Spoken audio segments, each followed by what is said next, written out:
դեռևս որևէ նորություն չկա, քիչ առաջ փաստաբաններից մեկին ես SMS հաղորդագրություն ուղարկեցի, որը նշեց, որ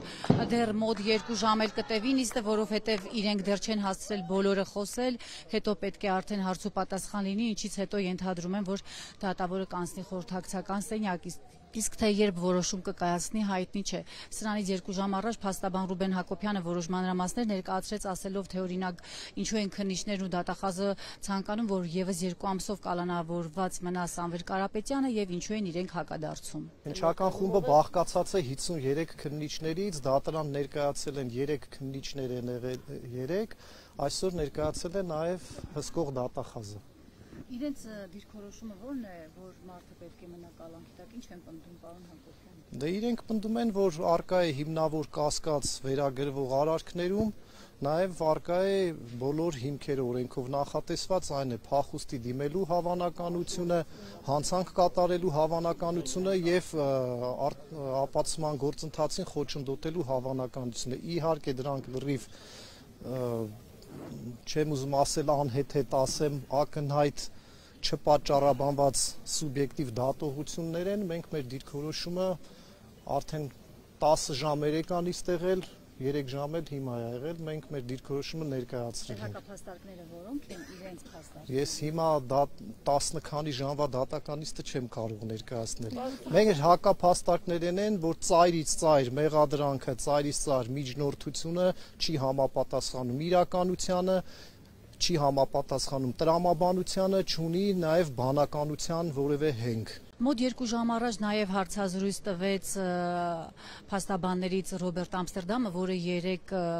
այնպիսի հայտարարություններ արել, որը ինչը դուր չէր եկել իշխանություններին։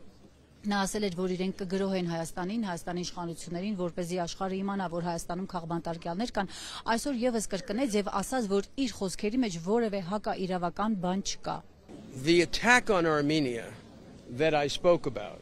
Երեկվա ասուլիսից մի միտք սխալ է մեկնաբանվում։ Ես Հայաստանի մեծ երկրպագուն եմ։ Հայաստանի նկատմամբ գրոհի մասին, որ ես խոսել եմ, շատ պարզ մի բան է։ Հայաստանն ունի վարչապետ, ով գործում է այնպես, որ ես երբեք չեմ տեսել իմ 45 տարվա կարիերայի ընթացքում։ Արտահայտությունները, որ նա գործածում է եկեղեցու նկատմամբ անարգանքը, որևէ երկրում նման բանի ականատես չեմ եղել, ամոթ Փաշինյանին ու կառավարությանը։ Shame on Pashinyan, shame on the government. Եկեղեցու նկատմամբ հարձակումը խախտում է սահմանադրությունը, նաև քաղաքացիների խոսքի ու կրոնի ազատությունը։ Այսօր նաև լրագրողների հետ զրույցում Նարեկ Կարապետյանը կարևորեց միջազգային ատյաններին դիմելու իրենց քայլերը եւ կոնկրետ օրինակներ բերեց։ Կա նաև Եվրոպայի հանձնաժողովի պատասխանը, որ հետևում են process-ին։ Իրենք հետևում են, բայց շատ կարևոր է իհարկե մեր հասարակության ռեակցիան, այս ամեն ինչը արվել է, որ մեր հասարակության հույսերը ջարդվի, հենց դրա համար են անում, որ բոլոր հակազդեցությունների օջախները կարողանան զրոյացնեն, բայց դա չի լինելու։ Այս ամեն ինչի պատճառը միայն դա է, ներքաղաքական, ներհայաստանյան։ Իսկ ինչ վերաբերում է եվրոպական ու միջազգային կառույցները, մենք ամեն երևի շաբաթ ստանում ենք միջազգային լրատվական միջոցներից հարցումներ եւ հարցազրույց անցկացնելու առաջարկություն, քանի որ բոլորին շատ զարմացրել է։ Նարեկ Կարապետյանը լրագրողների զրույցում նաև հակադարձել էր այն տեղեկություններին, թե այստեղ մարդկանց բերում են փողով, նշել էր, որ նման բան չկա։ Մենք եւս խոսեցինք մի քանի մարդկանց հետ, որոնք երեկվանից այստեղ են ժամեր անցկացնում, նշեցին, որ իրենք տարբեր ընկերությունների աշխատողներ են, կան տարեցներ, կան երիտասարդներ, կան նաև Տաշիր գրուպի աշխատողներ, որոնք նշում են, որ պարզապես եկել են իրենց աջակցությունը հայտնելու եւ եկել են իրենց կամքով եւ ոչ գումարով։ Չէ, ես գրուպում եմ աշխատում։ Տաշիր գրուպում։ Ձեր կամքով եք եկել, թե անպայման, այս բան չկա, առանց մեր կամքի գանք ստեղծենք։ Իրավիճակը տենալով, գնահատելով Հետա տարբերակետ են գտել, ճիշտ երևի իմ կարծիքով ճիշտ տարբերակետ է։ Իսկ աշխատանքի ժամից ո՞նց է կարողացել գալ։ Դե կարացել ենք կազմակերպենք այսօր գործեր են հենց, որ կարողանանք այդ ժամից տեղ ներկա լինենք։ Որտեղից էլի մարդիկ են եկել, են շատ են։ Ով ուզում է, ով կարում է, ով ուզում է։ Դուք եք մեր ձևով շատ։ Անպայման։ Որտեղ Երևան եք ապրում։ Չէ։ Դժվար չէր գալ։ Ուրդուց էշմիասնից։ Դաժե ոտով եմ եկել, հավատացեք։ Չէ, առանց կատակի ոտով եմ եկել։ Չեք աշխատում, որ կարողացրեք գործի ժամին գալ։ Աշխատում եմ։ Պրոստը հարմարացրել եկել եմ։ Դուք եք տաշիր գրում աշխատում։ Չէ։ Որտե՞ղ։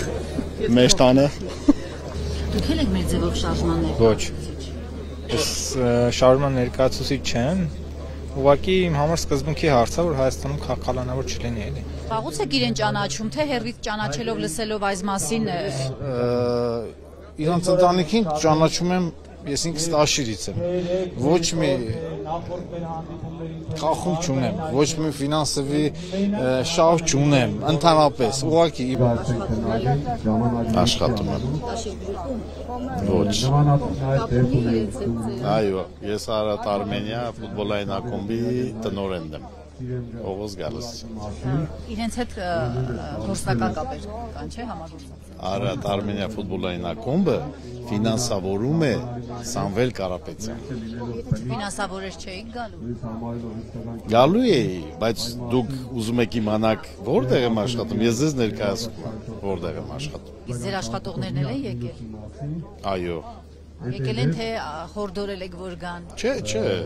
ինչ խորդորել։ Վերջինը ես եմ եկել, իրանք ինձնից շուտ են եկել։ Աշխատանքը։ Աշխատանքը մենք արդեն վերջացրել ենք, աշխատանքից հետո էլ եկել ենք։ Պահանջը մեծ է։ Ամեն դեպքում ազատ արձակվել է դա հարցի 80%-ն է, որովհետև եթե ազատ լինի, այս ամեն ինչ ավելի մեծ թափ կունենա, ավելի մեծ ընդարձակ կլինի, ու հարցը ավելի արագ կլուծվի, այդ իրանք էլ գիտեն, դրա համար էլ պահում են։ Այսինքն դրանք ինչ կդառնա էլի։ Թե որքան կտևի այսօրվա դատավարությունը, որը դեռ երեկվանից է մեկնարկել եւ արդեն